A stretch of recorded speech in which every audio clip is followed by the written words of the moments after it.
April 15th, 1943.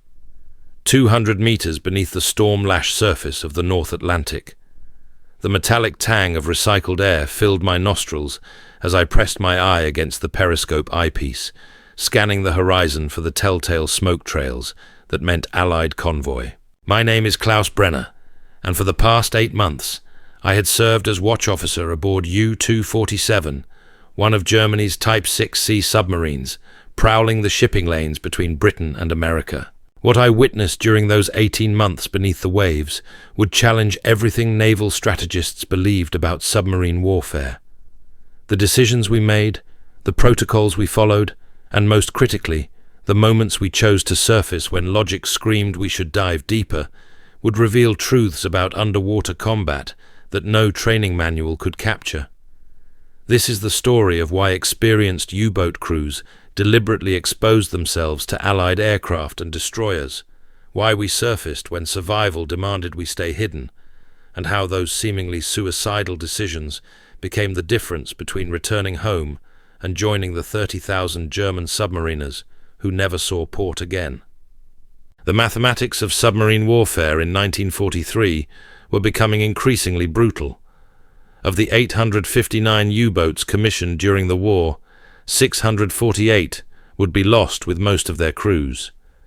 Yet what those statistics couldn't capture was the psychological transformation occurring within the cramped steel tubes that had become our underwater prisons. We were discovering that the greatest enemy wasn't Allied depth charges or aircraft, but the invisible forces that turned rational naval officers into desperate men willing to risk everything for a few minutes of surface air. The transformation began during my first patrol in September 1942. Captain Lieutenant Heinrich Müller, our commanding officer, was a veteran of the happy time when U-boats ruled the Atlantic approaches. He had sunk 12 Allied vessels in his previous commands, earning the Knight's Cross and the respect of every man who served under him. But by 1943, the war beneath the waves had changed fundamentally. Allied radar, improved sonar, and coordinated air patrols had transformed the ocean from a hunting ground into a killing field. The morning of April 15th found U247 stalking convoy HX-231, a formation of 43 merchant vessels escorted by 6 destroyers and 2 corvettes. We had been submerged for 14 hours, tracking the convoy's zigzag course while maintaining attack position. The air inside our pressure hull had become thick with carbon dioxide, diesel fumes, and the acrid smell of unwashed bodies pressed together in impossible proximity. Obermatt Fischer, our most experienced torpedo man, approached my position near the periscope housing. His face carried the pale, drawn expression that every submariner recognized after extended submersion. "Herr Oberleutnant," he whispered, "the men are asking about surface time." His words carried weight beyond their simple meaning.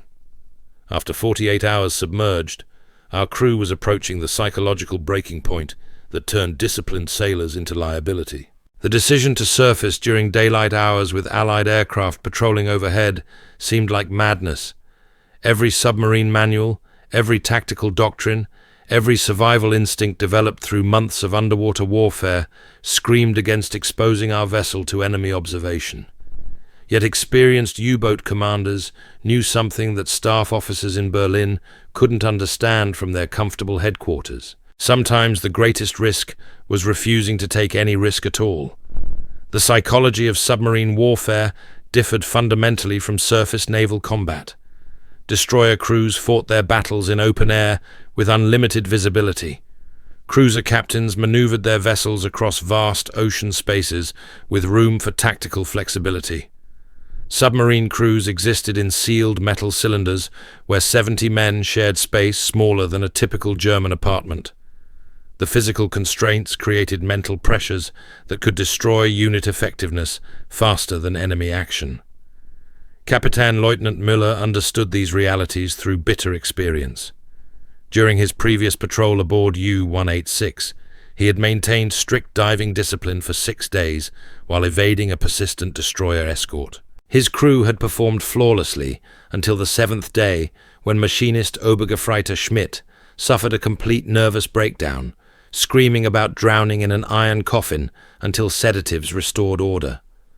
The incident taught Müller that submarine crews required psychological release valves that surface vessels never needed.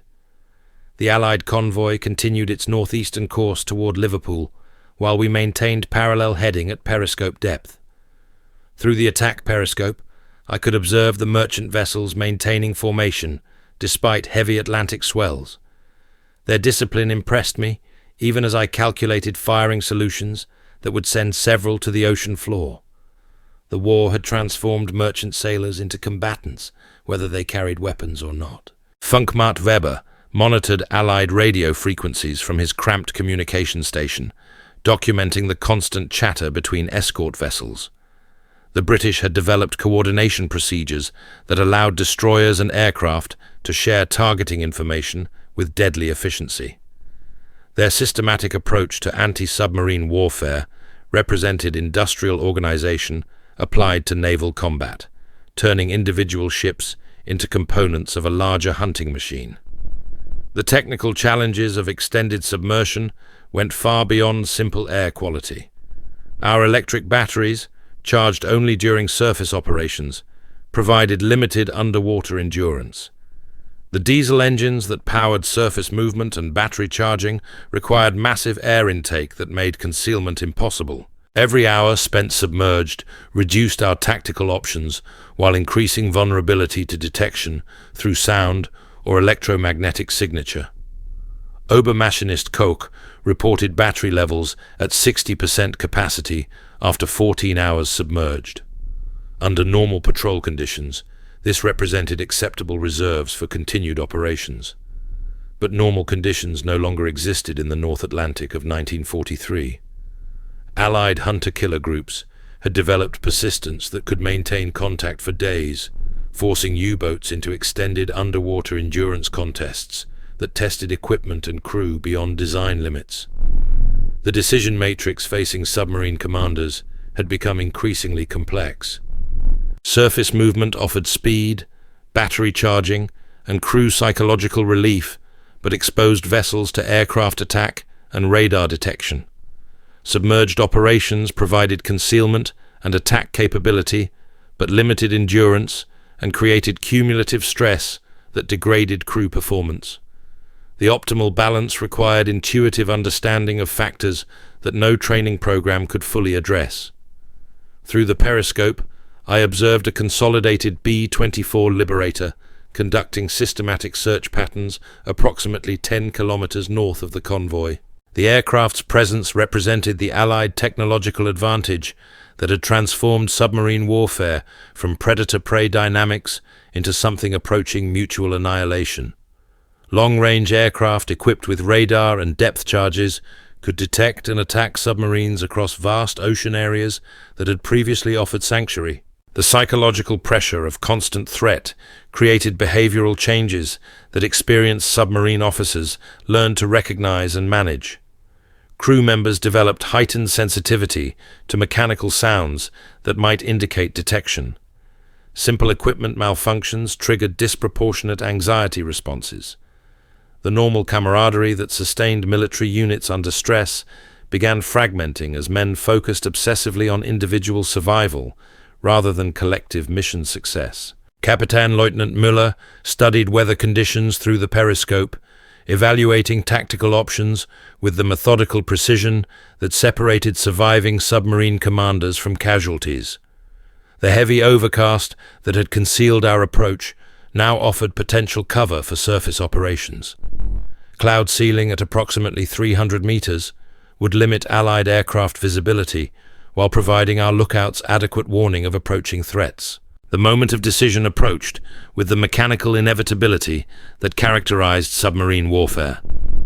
Continue submerged pursuit with degrading crew effectiveness and diminishing battery reserves, or risk surface exposure for the operational advantages that might determine mission success. The choice would reveal whether we possessed the tactical judgment that separated veteran crews from statistics in Admiralty casualty reports. The mathematics of submarine command required calculating variables that existed nowhere in peacetime naval academies.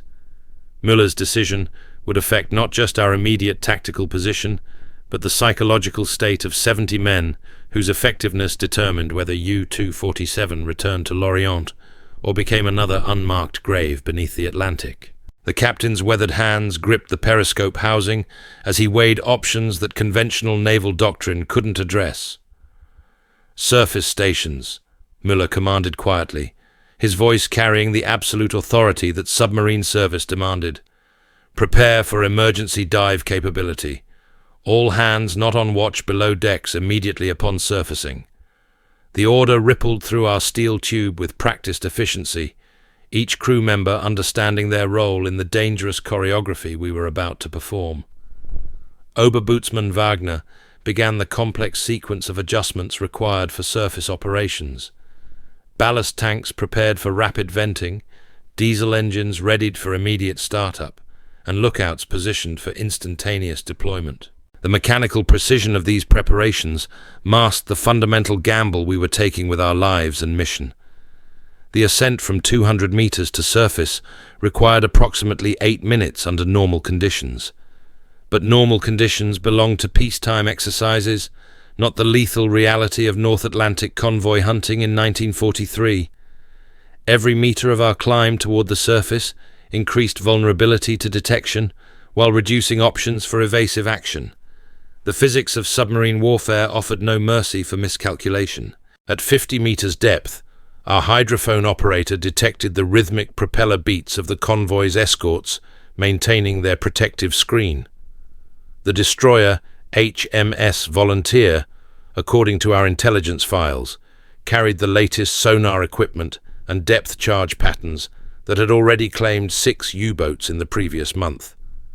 Her captain, Commander James Harrison, had developed tactics specifically designed to exploit the vulnerabilities we were about to expose. 20 meters from the surface, Müller made final visual inspection through the attack periscope, scanning for aircraft or patrol vessels that might detect our ascent.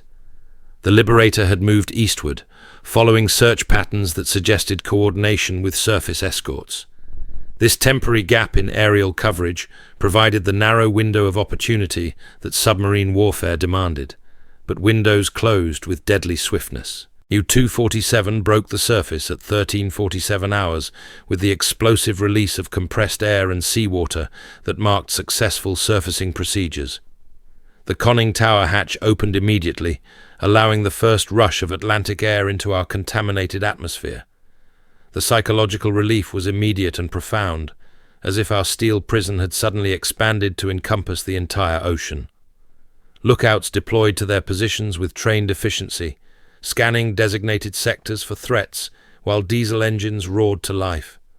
The mechanical symphony of surface operations represented freedom and vulnerability in equal measure.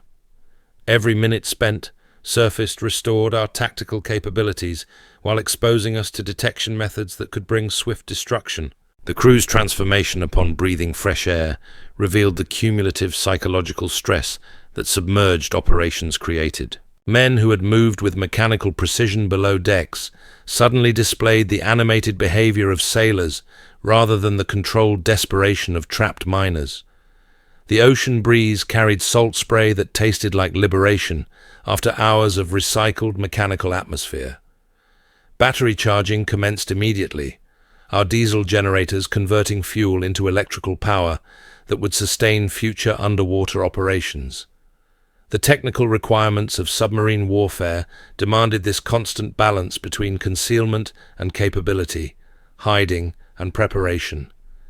Every hour of surface charging purchased several hours of submerged hunting, but the exchange rate was written in blood and steel across the Atlantic floor. Through binoculars, I maintained surveillance of the Allied convoy, now approximately 15 kilometers distant and maintaining course toward Britain. Their escorts had not detected our surfacing, but the margin for continued concealment remained dangerously thin. Modern destroyers equipped with radar could detect submarine conning towers at ranges exceeding 20 kilometers under favorable conditions. The bridge crew worked with practice coordination that reflected months of training and combat experience. Each man understood that our survival depended not on individual heroism, but on collective competence executed under impossible pressure. Submarine warfare had evolved into industrial combat, where mechanical precision mattered more than martial courage. Funkmacht Weber monitored Allied communications frequencies, documenting radio traffic that revealed escort coordination and search patterns. The British had developed systematic approaches to submarine hunting that transformed individual ship capabilities into network detection systems. Their industrial advantage wasn't just numerical superiority, but organizational sophistication that German submarine tactics hadn't fully countered. The psychological benefits of surface operations extended beyond simple air quality improvement. Crew members could see beyond steel bulkheads for the first time in days, observing horizon lines and weather patterns that connected them to the larger world beyond our cramped hull. This visual connection to normal reality provided mental restoration that no technical manual could quantify, but every experienced submariner understood. Obermaschinist Koch reported battery charging proceeding at optimal rates, with full capacity restoration possible within 90 minutes of surface operations. This technical capability would restore our underwater endurance to maximum levels, but only if we could maintain surface position without detection. The gamble continued with each passing minute, stakes rising as Allied search patterns inevitably tightened around our position. The weather conditions that had enabled our surfacing began shifting as afternoon progressed toward evening. Cloud cover that provided concealment was dissipating, while wind patterns suggested improving visibility for aircraft reconnaissance.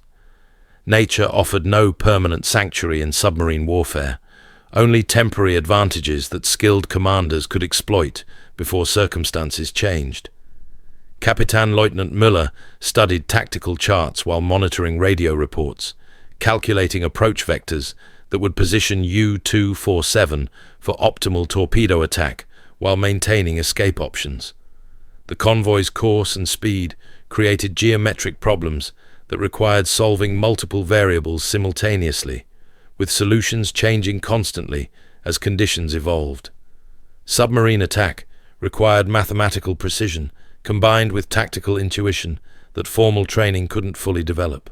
The tactical situation developed with the methodical precision that submarine warfare demanded, each element contributing to an equation that would determine whether we lived or died in the next few hours. At 14:20 hours, our lookouts reported smoke on the southwestern horizon, indicating additional Allied vessels approaching the convoy's position. This development transformed our hunting opportunity into potential entrapment, as reinforcing escorts would create overlapping search patterns that could detect our position through systematic coverage of surrounding waters. Oberbootsman Wagner coordinated battery charging operations while maintaining readiness for immediate submersion, understanding that our window of surface opportunity was narrowing with each passing minute. The diesel engines thundered at maximum output, their mechanical roar announcing our presence to any listening devices within several kilometers. This acoustic signature represented the fundamental paradox of submarine operations, where essential maintenance activities exposed us to the very detection methods we sought to avoid.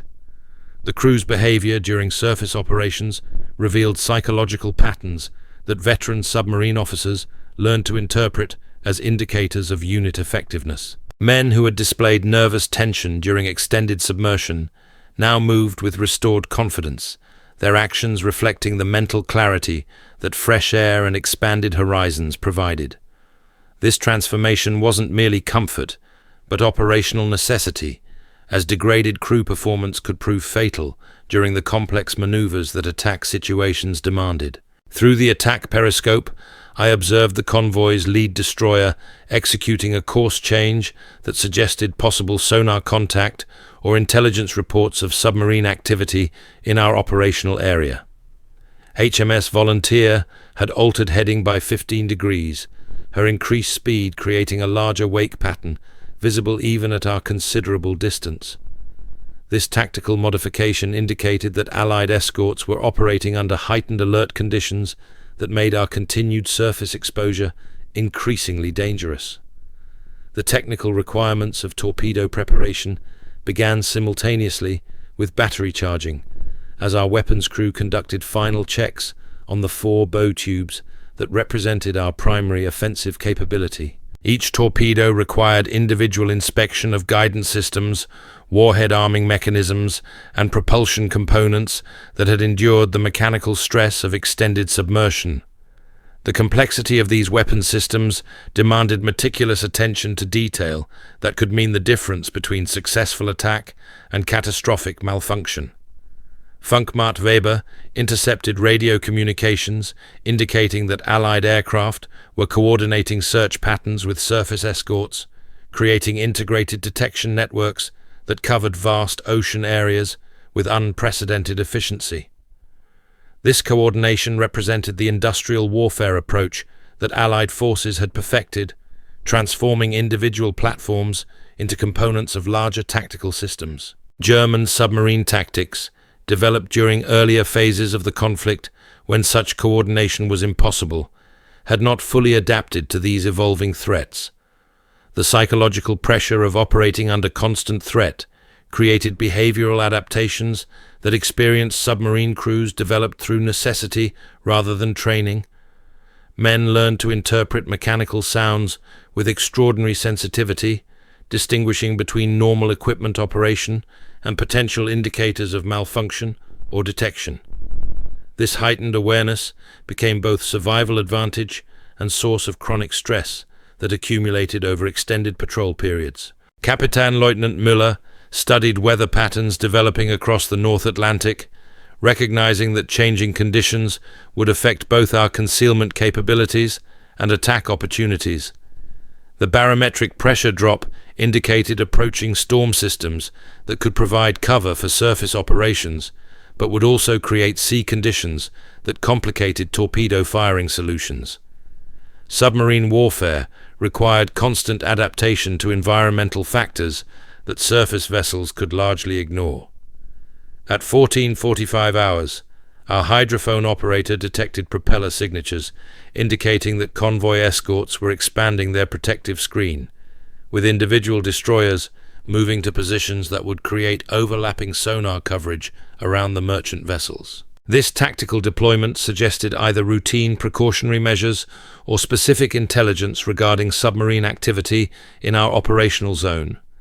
Either interpretation demanded immediate tactical response to avoid detection. The battery charging progress reached 60% capacity, providing sufficient power for extended underwater operations, but falling short of the full restoration that optimal tactical flexibility required. Müller faced the decision matrix that defined submarine command, weighing operational advantages against survival risks in calculations that no peacetime training could adequately prepare officers to make. Every additional minute of surface exposure increased both our combat capability and vulnerability to destruction. The crew's efficiency during surface operations reflected months of combat experience that had transformed individual sailors into components of a precision instrument designed for underwater warfare. Each man understood his role in the complex choreography of submarine operations, from torpedo loading procedures to emergency diving sequences that could mean survival during Allied counterattacks.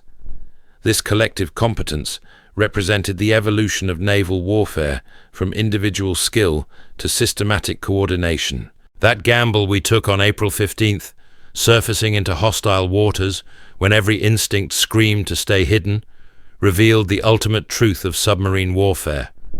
We survived not because we followed doctrine, but because we understood that beneath the waves, the greatest enemy was often ourselves. The diary ends here, but the lesson endures. Sometimes living means risking everything for a breath of air.